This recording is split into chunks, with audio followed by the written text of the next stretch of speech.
Buen día. Me complace saludarles y les invito a que oremos para iniciar. Padre nuestro, queremos glorificar tu santo nombre y adorarte, ya que solo tú eres digno de nuestra alabanza, y a ti oramos, agradeciendo este momento en que podemos compartir este estudio. Pedimos perdón por nuestras faltas y rogamos que tengas misericordia por nosotros como cada día, Señor. Deseamos hacer tu voluntad y honrarte con nuestras vidas y nuestra manera de vivir el Evangelio. Pedimos entendimiento y sabiduría para comprender y aplicar esta clase. Rogamos por nuestros hermanos en necesidad y por los enfermos. Suplicamos esto en el nombre de Jesús. Amén. Les diré que el capítulo pasado ha motivado a varios comentarios, los cuales son de mucha ayuda para complementación de este tema. Efectivamente, hay una gran similitud entre los capítulos 10, 13, 14, 15, aun cuando no son iguales. Veamos que en unos se trata de las diferencias en las riquezas materiales entre inconversos y creyentes. En otro, de la aceptación, resaltando la bondad de unos, como los inconversos que hacen buenas obras. Hablamos de las formas de gracia, la gracia común y la gracia especial o salvadora. Y en este último, el acento estaba en la avaricia. Ahí, por ejemplo, no se compara con los incrédulos propiamente. Se trata de los mismos creyentes, los cuales, aunque asisten a la congregación, en realidad su prioridad es el éxito social y económico. Espero haber sido claro en cada uno de los estudios, ya que por el momento no he recibido dudas o cuestionamientos, simplemente esos comentarios que pareciera que el autor repite, pero como les digo, él diferencia los capítulos en esos pequeños puntos. En este capítulo número 16 veremos que a Satanás le gusta especialmente hacer daño a la iglesia local, y esto lo procura hacer provocando divisiones entre ellos. Recordemos que el enemigo desea separar a los cristianos de su unidad. Trata por todo medio de aislar a los hijos de Dios y así podrá, más tarde, atacarlos individualmente. El diablo quiere lograr que los creyentes se ataquen unos a otros, que se hieran entre ellos. Desea que se encelen y amarguen unos contra otros. Veremos cómo en cada congregación hay fracturas y divisiones. Usted puede visitar una iglesia y no darse cuenta en la primera impresión de los padecimientos que ésta tenga. Es más, en el mejor de los casos, se podrá sentir una cierta armonía y podrá más o menos funcionar. Pero ¿cuántas veces hay detalles que no van bien y que sobresalen a la vista de cualquiera? En la mayoría de las iglesias bastará con que usted empiece a convivir tan solo un poco para descubrir que los miembros expresan comentarios de apatía entre ellos y rápidamente se nota que algunos se han dividido en grupos, que no existe propiamente unidad. Sería muy difícil de enumerar los aspectos y las situaciones en que cada congregación se puede ver afectada. Pero sepamos bien que se trata de la obra del enemigo queriendo destruir la unión en el pueblo de Dios. Sí, Satanás puede lograr divisiones entre los creyentes. Puede hacer mucho daño a la obra de Dios. Por esta razón, el Nuevo Testamento nos advierte continuamente acerca de no amargarnos ni resentirnos los unos para con los otros. En Gálatas 5, versículo 15, el apóstol Pablo dice: «Pero si ustedes se muerden y se devoran unos a otros, tengan cuidado, no sea que se consuman unos a otros». Algunas veces las divisiones son poco evidentes, como lo acabamos de comentar, y otras veces son muy claras. Nada más satisfactorio para Satanás que desintegrar a un grupo de creyentes, y con mayor razón si se trata de afectar a los miembros de una congregación. Es un ataque directo al cuerpo de Cristo. Enseguida señalaremos 11 consejos que ayudan a los creyentes a vivir en paz y a amarse los unos con los otros. Primero, los creyentes deben fijarse más en las bondades de sus hermanos que en sus debilidades y pecados. Cada creyente tiene sus fallas y sus defectos. No hay nada agradable en poner la vista solo en el mal que hay en otros creyentes. En lugar de verlos con una actitud crítica, deberíamos fijarnos en el bien que Dios está haciendo en ellos, en todos los cambios positivos. De hecho, debemos saber que encontrar defectos en una persona es una tarea bastante fácil. Aquellos que se dan a tal tarea muy pronto podrán sentirse como inspectores graduados. Por supuesto que también hay quienes desean perfeccionarse y dedican mucho tiempo a agudizar sus críticas. Por el contrario, no es fácil que alguien tenga la capacidad y sensibilidad para apreciar las virtudes en los demás. Eso es lo que el Señor Jesús, el Maestro, nos hizo notar en la frase del Sermón de la Montaña cuando nos habla de evitar ver la paja en el ojo del vecino y querer sacársela. Se requiere de mucha madurez espiritual y crecimiento para que nuestra atención se enfoque en las cosas santas, ignorando lo malo. Aquí una pregunta importante que viene al caso. ¿Usted piensa que cuando lo ven a usted sus hermanos observan más sus virtudes o sus defectos? Esta pregunta nos lleva a analizarla en sentido inverso y a reflexionar en cómo acostumbramos mirar a los otros. Lo primero que usted ve en sus hermanos, ¿son sus virtudes? Vemos en la Biblia muchos ejemplos de cómo Dios se fija más en las virtudes de su pueblo que en sus defectos. Esto lo notamos, por ejemplo, en el caso de Job.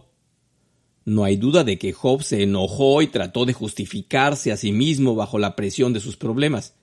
Pero lo que Dios señala en su vida es su paciencia y su fidelidad en el sufrimiento. El apóstol Santiago dice: ¿habéis oído la paciencia de Job? Vemos algo semejante en el registro de los héroes de la fe de Hebreos capítulo 11. Dios destaca la fe de Abraham, de Sara, de Moisés, de Jacob y de otros, sin hablarnos de sus fallas. Segundo, la unidad da fortaleza, la desunión debilita. Mientras los creyentes estén unidos, podrán aguantar toda la oposición del mundo y del diablo. Los buenos cristianos comunican entre sí, se deleitan en hablar de sus testimonios y se reúnen a orar en grupo. Esto hace que al compartir sus experiencias, sus vidas en fe, sean fortalecidos al ver que otros sufren batallas similares. El estar pendientes de los demás creyentes le dará a cada hijo de Dios ejemplos de lucha y de cómo enfrentar situaciones que sin duda serán muy parecidas. Tanto la oración de los unos por los otros como el compartir los testimonios de vida son muy benéficos para la unidad y el mantenerse resistiendo al maligno. Así vemos que los apóstoles hacían. Las cartas de ellos a los demás creyentes denotan dos aspectos muy importantes.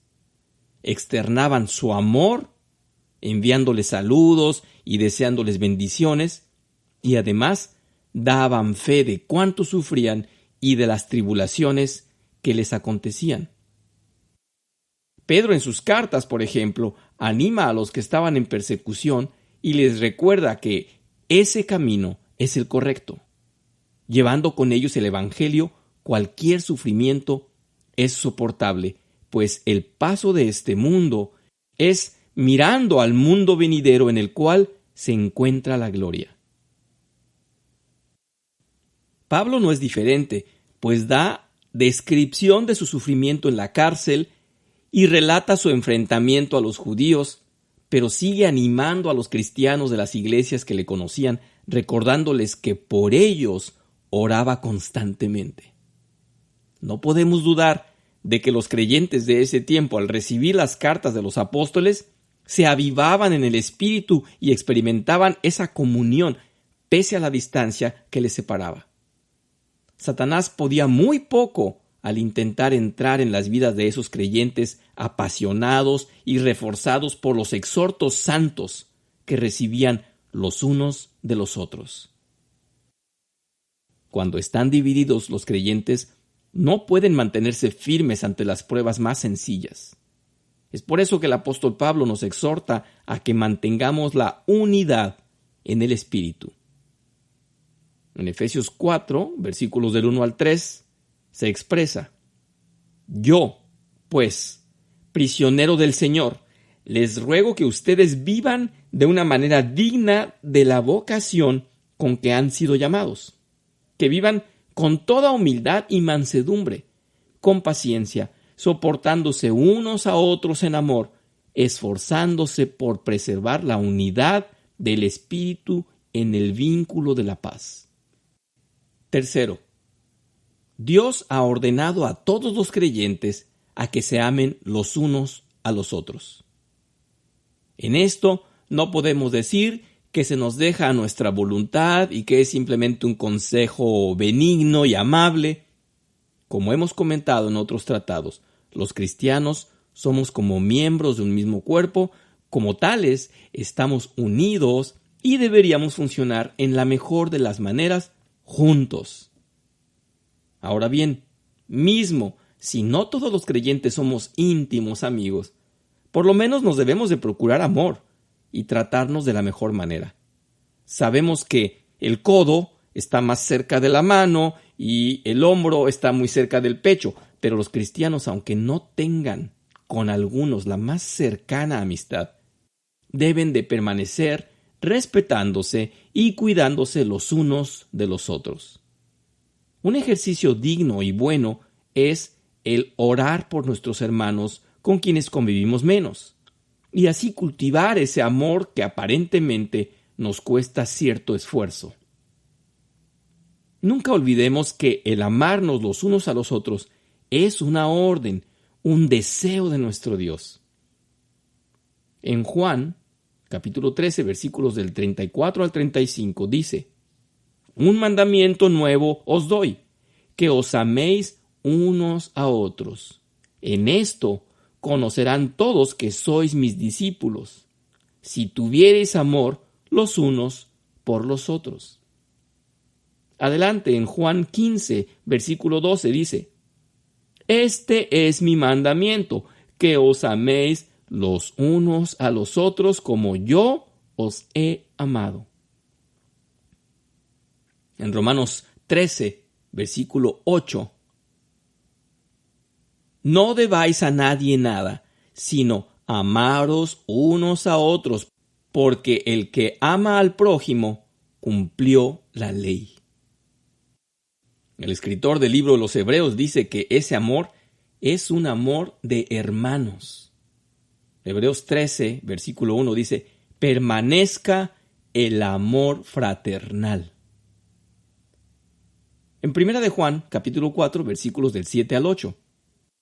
Queridos, amémonos unos a otros, porque el amor es de Dios. Todo aquel que ama es nacido de Dios y conoce a Dios. El que no ama no conoce a Dios, porque Dios es amor. También se puede apreciar como Pedro hacía mención de que tal amor debía de nacer desde el centro del ser, sincero y profundo. En la primera carta de Pedro, capítulo 1, versículo 22, nos dice: Amaos unos a otros entrañablemente, de corazón puro. Y adelante, en Primera de Pedro 3, versículo 8, dice: Finalmente, sed todos de un mismo corazón, compasivos, amándose fraternalmente, misericordiosos, amigables. En Primera de Juan, capítulo 3, versículo 11. Porque este es el mensaje que habéis oído desde el principio, que nos amemos unos a otros. Un poco más adelante, en Primera de Juan 3, pero versículo 23, leemos: Y este es su mandamiento, que creamos en el nombre de su Hijo Jesucristo y nos amemos unos a otros como nos lo ha mandado. en el capítulo siguiente, versículo 11. Amados, si Dios nos ha mandado así, debemos también nosotros amarnos unos a otros. Cuarto consejo. Debemos fijarnos más en las cosas en que estamos de acuerdo que en aquellas en que hay diferencia de opinión. Los creyentes verdaderos deben estar de acuerdo respecto a las cosas que son enseñadas claramente en la Biblia, y ser tolerantes con quienes tienen opiniones un tanto diferentes en las cosas que la Biblia no es precisa. Esto con frecuencia es muy difícil de aceptar por aquellos cristianos que defienden muy celosamente y de manera exagerada su doctrina. Para ellos es muy importante que los demás piensen tal como ellos en los puntos doctrinales. Pero eso es un error.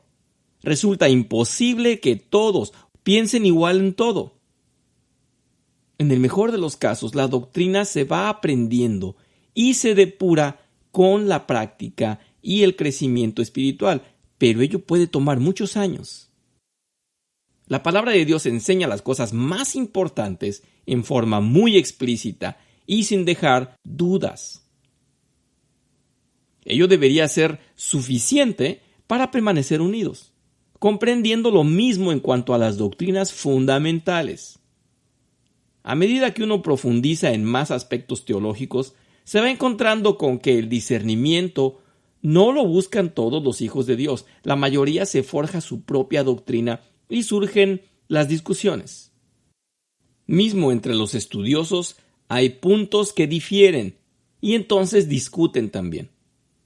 Los creyentes no deben perder su tiempo discutiendo acerca de puntos menores, ni mucho menos dejarse dividir por estas cuestiones. Un buen cristiano, aun cuando estudie mucho, mantiene su buena comunión con los que saben menos y se mantiene paciente y tolerante con los que piensan diferente. Un hijo de Dios que se considere maduro no obligará a otros a pensar igual que él y comprenderá que su celo por la doctrina debe ser expresado primero que nada en el manifestar su amor a todos por igual. El mayor debe servir al menor, no lo olvidemos. Quinto consejo.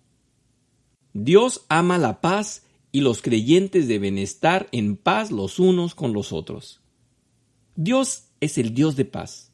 Cristo es el príncipe de paz. Y el fruto del Espíritu Santo es amor, gozo y paz. El Señor Jesús dice en el Sermón del Monte, Mateo 5, versículo 9, Bienaventurados los pacificadores, porque ellos serán llamados hijos de Dios.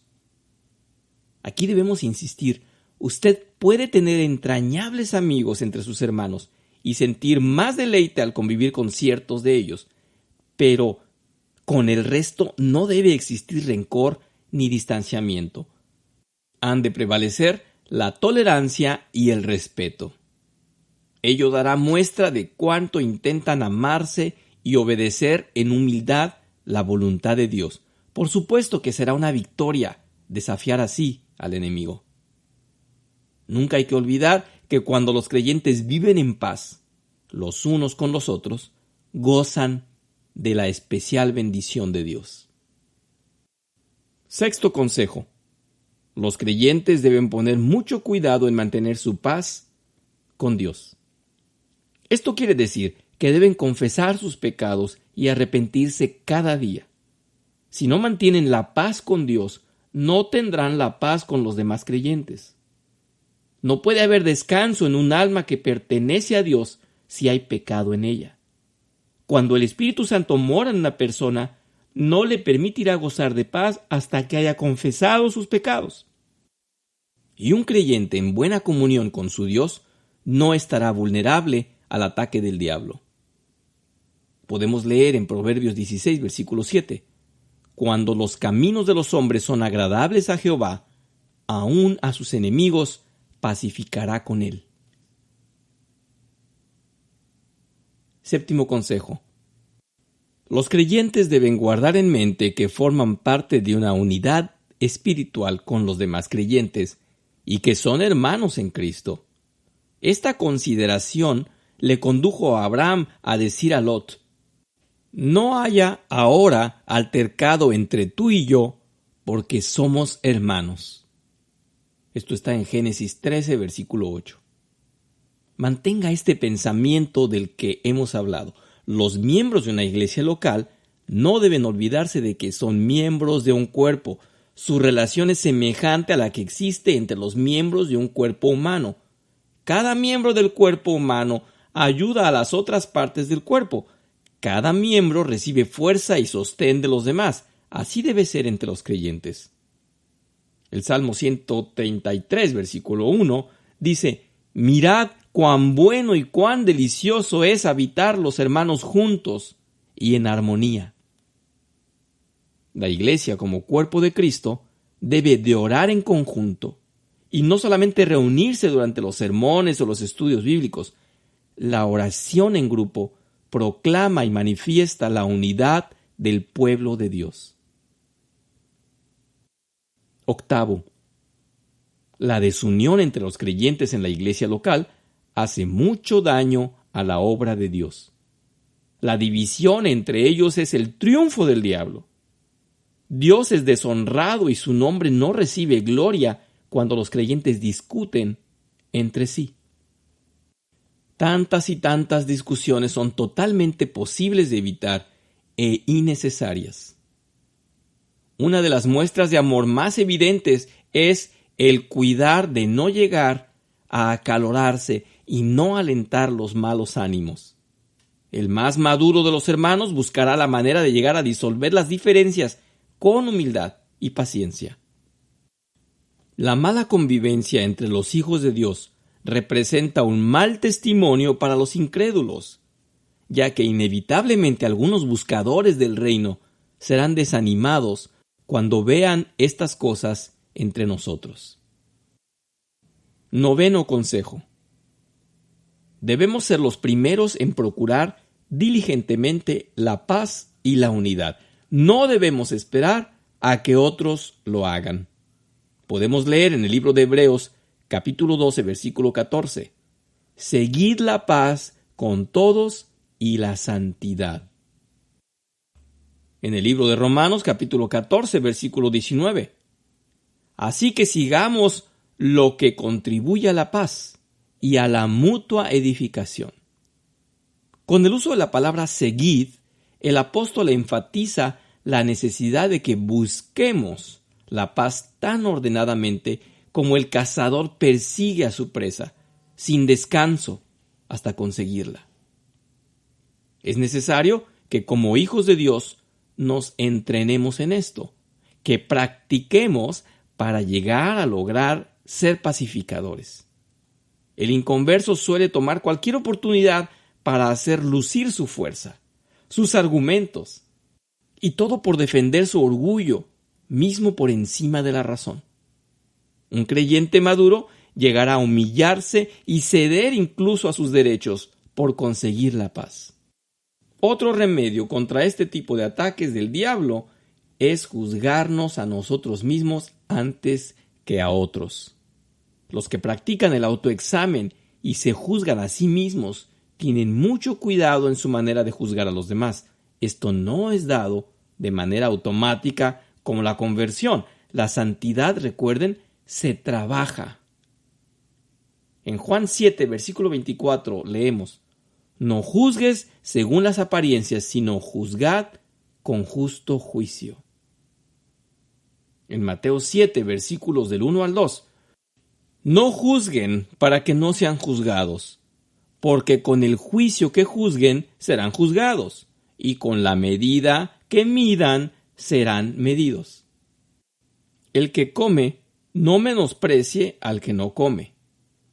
El que no come, no juzgue al que come, porque Dios le ha recibido». Romanos 14, versículo 3. En Romanos 14 también, pero en versículo 10 dice: «Pero tú, ¿por qué juzgas a tu hermano? O tú también, ¿por qué menosprecias a tu hermano? Porque todos compareceremos ante el tribunal de Cristo». Así que No juzguemos más los unos a los otros, dice en Romanos 14, versículo 13. Antes bien, juzgad de no poner tropiezo o escándalo al hermano. Así que no juzguéis nada antes de tiempo, hasta que venga el Señor, el cual también aclarará lo oculto de las tinieblas y manifestará los intentos de los corazones. Entonces, cada uno tendrá de Dios la alabanza. En Santiago 4, versículos del 11 al 12, leemos: Hermanos, no murmuréis los unos de los otros. El que murmura del hermano y juzga a su hermano, tal juzga a la ley. Pero si tú juzgas a la ley, no eres guardador de la ley, sino juez. Uno es el dador de la ley, que puede salvar y perder. Pero tú, ¿quién eres para que juzgues a otro? Por último, en Romanos 14, versículo 4, se nos dice: ¿Tú quién eres que juzgas al siervo ajeno?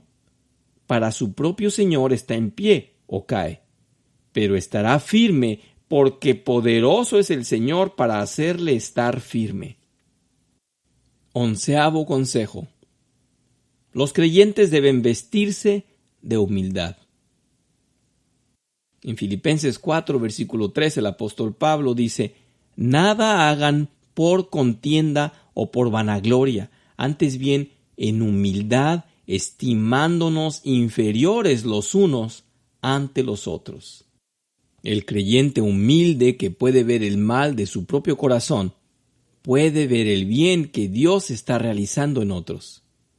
Si los creyentes fueran más humildes, estarían menos propensos al orgullo, que es el arma principal que el diablo utiliza para dividirlos.